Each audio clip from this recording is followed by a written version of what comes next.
Trouble in paradise, y'all. We got some trouble in paradise. So, look at this. Ben Shapiro, Candace Owens works for Ben Shapiro at the Daily Wire. Okay?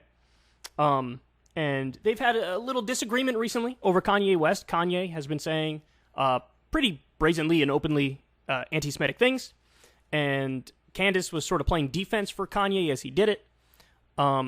And now Kanye has doubled down, tripled down, quadrupled down, and is like there's ain't no coming back from how far he's gone, right? And Candace is still kind of defending Kanye. Probably one of the reasons is personal loyalty, but her husband owned Parler. He sold it to Kanye, so Kanye's, in essence, bailing out Candace's husband. So they're in a business relationship now. So she has a vested interest in making sure this guy isn't viewed as crazy and that this guy, people treat him kindly and he's allowed in polite society, allowed to be a major celebrity, right? And so Candace is still playing defense for Kanye. Well, Ben Shapiro, the one thing, he will dismiss any claim of bigotry, racism, sexism, whatever. He's like, stupid, fake, liberal bullshit. But the one that he pumps the brakes, he's like, oh, anti-Semitism. It's a real scourge. And so, since that's part of his brand is like I'm against all the anti-Semites, it's kind of hard for him to split the difference on this Kanye thing. And so Ben had come out recently in a speech and said, if Candace had said the things that Kanye said, I would have fired her. He said that. But kind of crazy because Candace is like defending Kanye and you're not firing her. And also she very famously said, like, if Hitler just wanted to keep the things that he did in Germany, then that would have been okay. Like, you knew of those comments when you hired her, but okay. Anyway. So now this blows up on Twitter. Look at this. So Candace says, okay, let's start with Max Blumenthal. So Max Blumenthal says, we white American Jews living through a golden age of power, affluence, and safety. Acceptance of this welcome reality threatens the entire Zionist enterprise, from lobby fronts like the ADL to the State of Israel, because Zionism relies on Jewish insecurity to justify itself. So, look, when I read this, and I've had many, many disagreements with Max Blumenthal, when I read this, I view this as him saying, like, let's not pretend that the Israel lobby isn't very powerful, right? Because they are.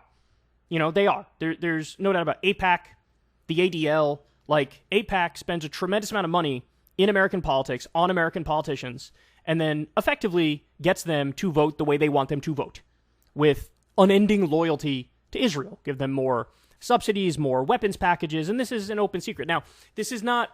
It's not saying, oh, it's only the Israel lobby that does this, because we know the Saudi Arabian lobby does the same thing. So it's not singling out Jews. It's just me saying that this is the nature of reality, right? That's a very different claim from the stuff Kanye's saying. Kanye thinks there's an organized cabal of elites pulling the puppet string, screwing over everybody else and serving themselves, and they all happen to be Jews. That is definitely not true. That is, in fact, the list he held up of like Jewish media executives, it's not even factually accurate. Some of the people retired 17 years ago. Some people are not even Jewish. Some people, like, it's just, he's just wrong with how far he goes and how he connects the dots. And he's also wrong in that he's blaming all Jews. He very famously said in the Drink Champs podcast, I want a young Jewish boy to go up to his dad and say, Daddy, what did we do wrong? That's brazen anti-Semitism, right? So, but what Max is saying here is like, look, he doesn't think playing the victim narrative makes sense for American Jews given their current position. Where I would disagree with him is you're allowed to, quote-unquote, play the victim if it's in response to Kanye West blaming all Jews for everything bad that ever happened in his life, right? So, on the Israel lobby front, I think it's a fair criticism. On the, like, blame all Jews and say it's an elite cabal, that's wrong and that's over the top, and that's a classic old anti-Semitic trope in conspiracy theory. Anyway, so that's what Max says. Candace chimes in and says, you are about to get into a lot of trouble for stating this. Reminds me of when I said something similar about the NAACP and BLM way back when. When you disrupt the trauma economy and call out the not-for-profits that benefit from it, you become their next target. Okay, so Candace clearly doesn't know who Max Blumenthal is, because Max Blumenthal says whatever the fuck he wants 24/7, all day, every day, and doesn't really care about the backlash in any way, shape, or form. But this leads to Ben Shapiro responding. I think the ADL is a partisan hack organization too, but retweeting Max Blumenthal, who spends his entire life covering for Jew haters and stumping for Israel's destruction, makes the conversation significantly worse. It's garbage. See, so Max Blumenthal is a well-known, he wrote a book, big critic of Israel, right? And rightfully so, okay? He stands up for Palestinian rights. And Ben Shapiro is saying, like, this guy's a Jew hater. This guy's an anti-Semite. He wants to see Israel destroyed. And so, like, why the fuck are you signal boosting this guy? This is effectively what Ben Shapiro is saying. Now, it's fascinating, isn't it? It's fascinating. Because now Ben, it's not just the Kanye stuff where Ben tried to split the difference early on and say, I like that he's being more conservative, but I don't like the anti-Semitism, right? But when it comes to, like, criticism of Israel and the Israel lobby, that's where he's like, blah, blah, blah, anti-Semitism everywhere, right? No, Kanye is the real anti-Semite. Criticism of the Israel lobby is not really anti-Semitic. Saying, hey, Palestinians deserve human rights, that's not anti-Semitic.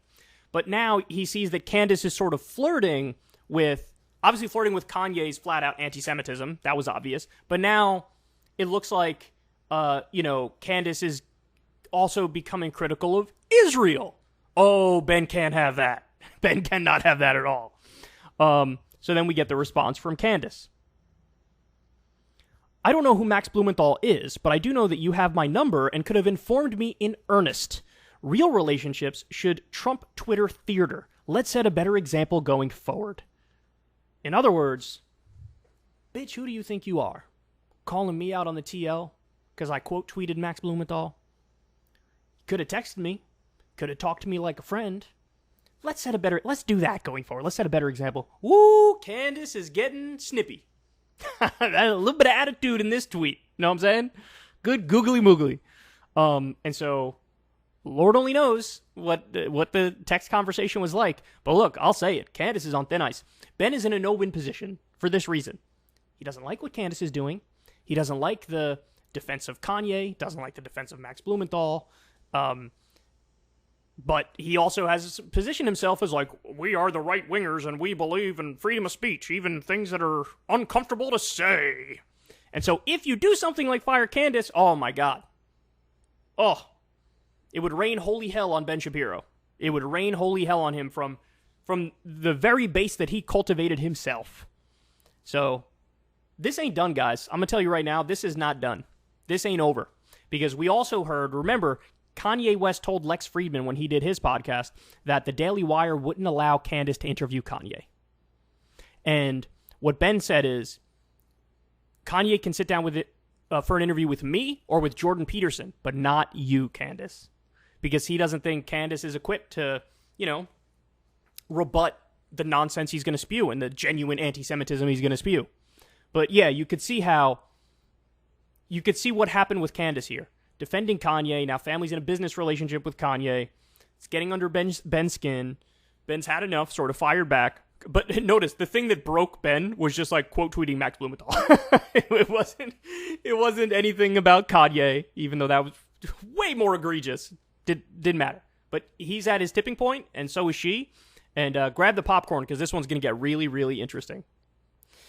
All right, guys, that's the show. I love y'all. Remember, check out our live stream of the election. We're going to be covering the election live tomorrow starting at 7 Eastern Time. Definitely check that out. It's myself and the Breaking Points crew and the Counterpoints crew as well. Really excited. Really looking forward to that. It should be an interesting night. No matter what happens, it's going to be interesting because there's so many open questions, things that are unanswered. But yeah, anyway, click like and subscribe, please. I'd really appreciate that. Trying to grow this channel to 1 million subsies. Very difficult. Fighting the algorithm. Seems impossible. But you guys can get me there. If everybody who watches this channel were to click subscribe, we would get there. So for the love of God, please click that subscribe button. Click that like button. Click that bell notification so you know every time a video drops. Leave a comment as well. Tell me that I'm fucking terrible and horrible and I'm the dumbest person in the world and I look like Slim Shady. Whatever you go ahead, just go nuts. Do whatever you got to do. And then also, if you want to listen to the full shows on any of the podcasting apps, be my guest. We now post the full shows on Spotify. And yeah, that's all I got for you guys. Big shout out to the patrons. As always, you keep the show going. Big shout out to the supporters on Substack for Crystal Kyle and Friends. You guys keep that show going. You mean the world to me. It's because of you guys that free and independent, never had a conversation with an advertiser my entire time in doing this show for over a decade. So anyway, I love you guys. I'll talk to you soon. Have a good one. Ever since Adpocalypse, when YouTube defunded all independent news and politics overnight, we haven't trusted them. We know they can pull the rug out from underneath us at any time. If you enjoy this content, please consider tipping $1 or $2 per month on the Secular Talk Patreon. Link in the video description box below. Thanks for your support.